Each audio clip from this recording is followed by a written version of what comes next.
অনেকদিন পরে তোমার সাথে আড্ডা দিলাম রাজা সিকান্দার, কি বলো? মন্ত্রী যাও, দুইজনের জন্য 2 কাপ চা নিয়ে আসো। আমি পারবো না, আমার শরম করে। সেনাপতি, আমাদের দুজনের জন্য 2 কাপ চা নিয়ে আসো তাড়াতাড়ি। আরে মহারাজ বিরাট, আমি অনেক সময় ধরে দেখতেছি ভেতর থেকে চুমাচুমির আওয়াজ আসতেছে। আরে না, ওইটা হুদাই। জি মহারাজ বলুন, কি করা লাগবে? আরে তোমার ঠোঁটে তো লিপস্টিক কেন? তুমি কি করলা এত সময়? আচ্ছা সব বাদ দাও, যাও তুমি 2 কাপ চা নিয়ে আসো। আচ্ছা মহারাজ যাইতেছি। তো মহারাজ কুস্ত গড়বড়ে, চলো দুজনে গিয়ে একটু দেখে আসি। সেনাপতি, তুই এটা কি করতেছো সেখানে বইসা? আরে মহারাজ, আপনি কিভাবে আসলেন? দাঁড়া, আজকে তোর গলায় কাটতে হালামো আমি। দাঁড়ান মহারাজ, ওরে মারলে কোনো সমাধান হবে না। ওর সাথে প্রতিশোধ নিতে হলে আপনার ওর বউকে কিস করতে হবে। আমার বউ আসবে করতে, আমি তো বিয়েই করি নাই।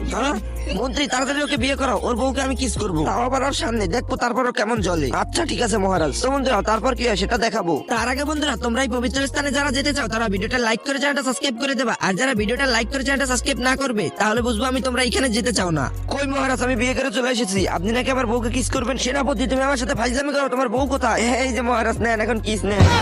আরে শালা তো ছাগল বিয়ে করে ফেলেছে, এখন আমি ছাগলের চুমা নিবো।